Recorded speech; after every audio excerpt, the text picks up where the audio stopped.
Americans trapped in Mexico. This is going to be a big deal, and is it coming here? We're going to talk to Willie Lora about that shortly, the guy to talk to about this. Willie, thank you for joining us, my friend. Good morning. How are you? Well, you are head of CDM Espaniol and a lot of other Latin publications. And so we're going to relaunch that at CPAC here in about a month. And Yes. It's kind of been in beta test. So a lot of the competition has fallen by the wayside. So we are excited. But Willie, I wanted to get you on about Mexico. Obviously, cartel war going on down there against the government. The U.S. looks to be involved in some manner. What say you? Let's start with what actually happened in your view. Well, basically, obviously, the U.S. now has a disagreement with Mexico, in which about 2 weeks ago, the Congress in Mexico allowed about 19 to 20 SEALs into Mexico to train special operations. What we know till this hour is that there was a cooperation in terms of intelligence. And this morning, the Minister of Defense had a press conference, and he said that on Friday to Saturday, they found this asset that knew a woman that it was actually spending time with El Mencho, which is the biggest drug kingpin, 30 to 40 years in Mexico. And they started following her, not only the ins and out, all intelligence, right? And then they came in, and within 24 hours, they had an operation set up to take him down. Wow. And that's how he went down. He was surrounded by his ring of security. The special forces came in. They started a gunfight. They killed about 4 people right there. Heavy gunfire. Then the Mencho plus another 3 to 4 of his closest bodyguard run out to the bushes, and they went after them, surrounded them. They started another gunfight. He got injured, badly injured, and they arrested 2 more. 1 killed and 2 more were arrested. So on the way to take him to the hospital, he died. So they made the decision to take him to the airport. Agents flying in directly into Mexico City. So that's exactly what happened. And then after that, then you saw across the country and the 9 different states how the violence from this cartel, which is the most violent cartel we've seen in 40, 50 years in Mexico, just burning cars out and blocking streets and making sure that there's panic across the country, which brings the question. It was like we always known about how much of the cartels have control of Mexican territory. Now we know that they are. And he puts the question back into the president and say, okay, you took this decision, you worked with the U.S., they gave you the intelligence, we're working with intelligence and how to conduct this operation and then train your special forces. So now it's time for you to take control of your country. And I think the president of El Salvador, Bukele, has said that a few times. It's like, you cannot allow criminal groups criminal enterprises to take control of a certain part of your country because you are the state, you are the country, you're supposed to have control. So I think now that's a question that she has to answer. And we've seen, hopefully, the violence will stay there, just like what happened with El Chapo son when he was arrested one time. And then they went out on the street and started doing the same thing. So let's see how things move forward in the next few days. The airport in Puerto Vallarta is still closed. Some of the flights of the U.S. air carriers are not flying in today. They're still waiting to see how things will develop. It's actually much, much calmer today than it was yesterday. But that's basically, in a nutshell, what happens. So the involvement of the U.S., they always have cooperation between the Mexicans, authorities and intelligence in the U.S. But there's also the political part of it, where the presidents will say, a few times he said it publicly, we will not allow U.S. troops in Mexico. This is, a sovereignty problem, a problem with our sovereignty, and we're not going to allow that. But then the way that they sold it, because the agenda from the White House is like, we're taking on the cartels, not only because of the drug that is coming through the border, but human trafficking, women trafficking, fentanyl, the whole 9 yards that is coming in. So the question from the White House is like, you're going to work with us, or we're going to actually have to do it, because they shut down one drum the other day on this side of the border. So things got a little heated, I understand, in the conversation between the U.S. and the Mexican, and says, you're going to do it one way or the other because we have to protect ourselves. So the question, there's been a lot of, negative press against the president of Mexico, saying she's kind of backed off the cartels and is saying we're going to make sure we have good process and not necessarily going after them directly. And that's kind of a fold. Yeah, because her quote was like, we want hugs, not bullets. It's like he's never. That's what the actual quote was on that speech, and that's what people were saying. It's like, what are you talking about? What do you mean, like hugs with the cartels? Yeah. That means that are you sleeping with the cartel, or they're part of your government? What is it? But you can't just like give him a hug, and they're obviously killing you, police officer, killing you, military, cutting and chopping people's heads off, put it on a drone, all these kinds of things. And she's hoping like, well, hugs are going to solve it. No, they're not. And blowing up cars and Exactly. destroying the tourism. I mean, exactly. That's massive blow, I would imagine, to the Mexican economy, right? Puerto Vallarta. Yeah, it has been happening for some time now. The military has actually have to go to Acapulco, Puerto Vallarta, all these tourism, Baja, all these places. They have to send the military because the cartels have basically taken over. So when U.S. tourists goes down there, they go to a close environment, very well protected. They cannot go out much because of their security environment. Mm-hmm. So it is a blow. And this actually is going to be a bigger blow because now people are going to think not only twice, but 3 times to go down to Mexico on vacation. Wow. Yeah. It's going to be cheap, though. It's going to be real cheap. Yeah. Well, you got to take that risk. Yeah, exactly. So the big question now is it coming here? We've seen evidence of cartels controlling, politicians in Arizona and all the way along the border and all the way up into the heartland of the United States. You've got, Venezuelan gangs across the United States in the cities. Trump has kind of backed down, it seems, a little bit on this as well. What is it coming here? Is the war? Well, because, they have all these terrorists they brought in. Now they could make revenge against Trump, right? That's the reason why the Trump administration correctly did to shut down the border. Let's shut it down. Mm-hmm. Let's try to track down, which is what ICE has been doing, all these gang members, all these people that we know could be trouble, and deport them.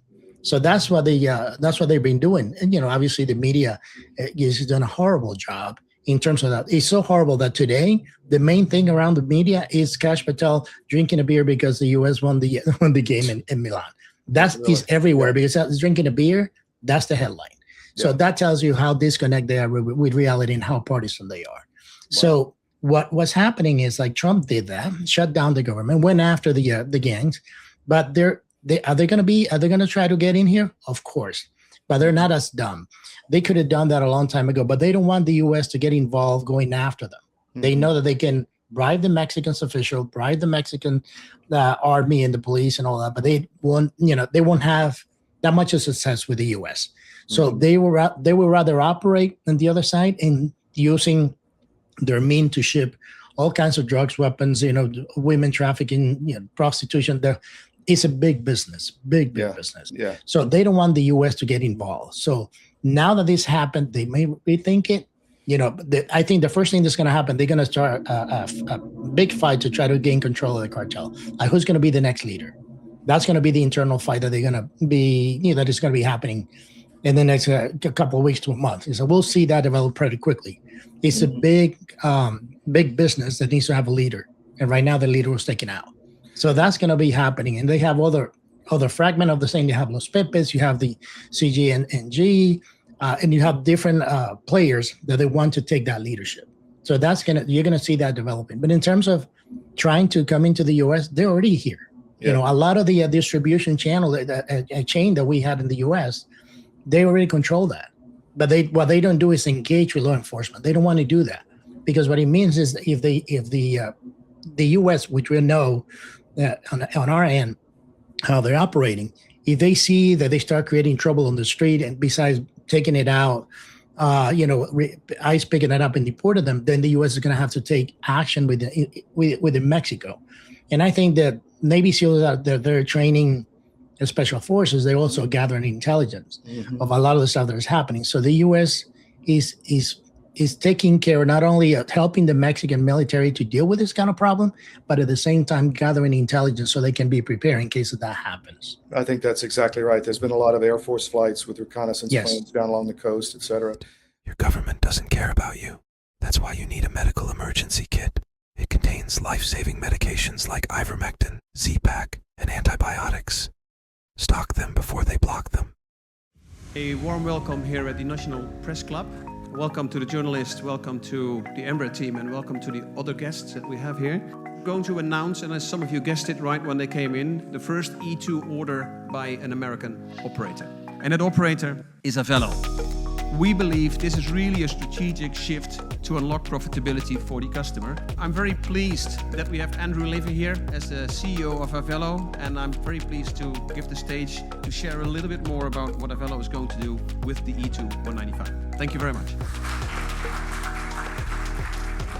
Couldn't be more excited to be here as part of this historic announcement. We have such a great cultural fit as companies, so we're very, very excited to be Embraer's newest customer. We launched our airline in April of 21, and our target is focusing on small secondary airports of large metro areas. We've carried over 8 million customers since we started on 63,000 flights. And we've done all these things with 1,200 of the greatest crew members I could ever imagine having, and many of them are here with me today.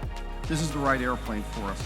It's going to open up opportunities for us that no other aircraft can serve. The best thing about the airplane, of course, is you will not find a middle seat on this airplane. It doesn't exist. We won't have any to offer. It's going to be the best cabin in the United States, and we're so excited about that.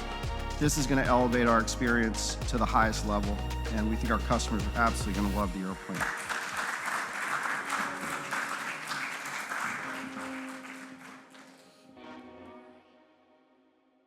Well, let's switch gears a little bit.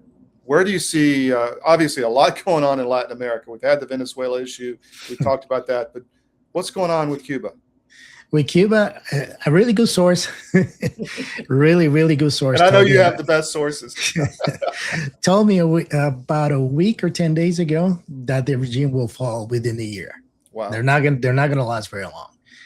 Part of the conversation with the Mexican government was you have to stop sending them oil. We already cut it off from Venezuela. So you have to stop sending a lifeline to the Cuban regime. So they stopped sending that. They send in a couple of planes with food and that sort of thing. But the main issue for Cuba was the oil, because the oil that Venezuela was sending to Cuba never got to the Cubans. It was sold on the black market even before hitting the coast. So that money was used for the regime and other things. So by cutting that off from Venezuela, you're seeing the results in Cuba. No power, no food, long lines to get a little bit of oil. Pressure internally is increasing. So the U.S. wants to build that so that it'll fall by itself. They won't have to do much. They put out there a couple of destroyers, Navy ships for pressure. But based on what I'm hearing, it's like they won't be able to sustain it unless China or some other elements of some other country will inject them billions of dollars. And I don't think neither China or Russia are in the position to do that right now. So my information was that they might not even last a year in power if the conditions if the condition stays the way they are, cutting it off from just about everything.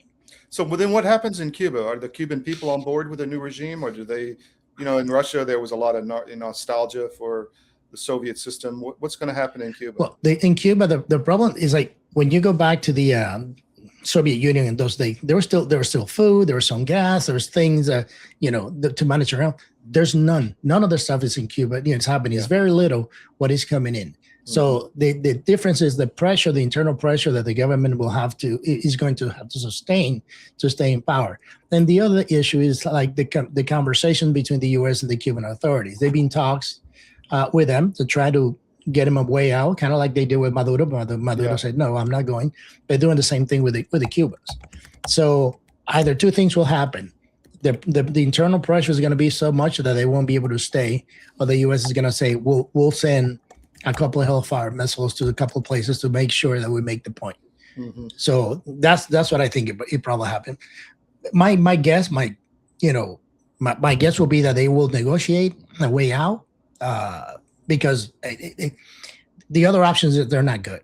They're not good for them within Cuba. So what happens to that's going to become a tourist, just prosperous Mecca, right? Yeah. The first thing is going to happen. They're going to have to, go through a transition, create some structure, political structure, economic structure, so that the country can function. There's going to be a massive send of aid through the entire country. They need to build an infrastructure that will allow other communities to communicate with Havana and Santiago and some of the other places, activate the import-export, update the airport. A couple of airports are in the country. So there's a lot of it in that process. But the first thing is getting a political process structure installed and an economic structure also installed that can secure foreign investment. They have no money. Yeah. Most of the money was stole by the regime. So in order to fresh money to come in, there needs to be some security. What else in Latin America? You've got the dominoes falling. The big one's Brazil. What's going to happen in Brazil?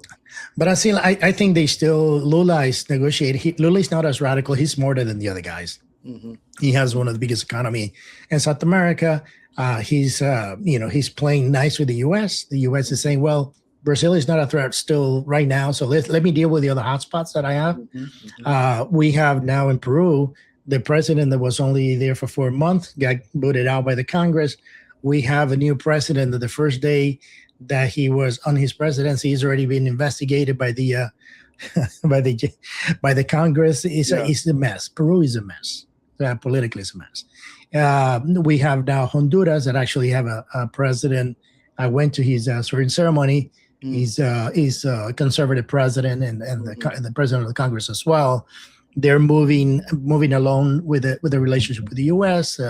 Their collaborations in several issues, not only on trade, but also regional security. The U.S. has a big military presence there and a base that they partially run. They have the radars that work to detect drug planes going up north. So there's good cooperation.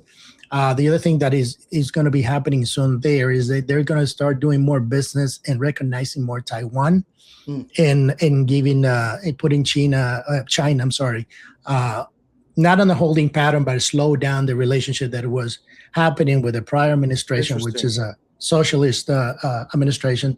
That is going to change. They started already sending some messages out. They're really excited about starting a new relationship with Taiwan. Wow, those are big changes. Yes. Anything else, my friend? Well, I think the news is Mexico. I think we'll have to see what happens in the next few days, this week, how much of a violence these gangs are going to get into to try to get control of the biggest gang in the country in many, many years, and how the president is going to handle it. Let's see what President Trump says. How, so far he's been a little bit quiet. The White House has put out a few things out there. The Undersecretary of State put a statement out. So they're giving him credit, saying, okay, even though we help you with this thing, let's give you all the credit. Let's to the president of Mexico, let you have it and run with it and see how much that it'll work politically for you. But now you know that you owe me in a way, and you need to work with me with some of the other bigger issues that we have. I think that's what we have to be looking at. So if you're in Dallas at the end of March, come by and see Willie and I at the CDM and CDM Espaniol booth. Let me just throw that up there. Here's the website. You can check it out. And Willie, thank you very much, man. We'll see you next time. Thank you, my friend. Big hugs. All right. Take care.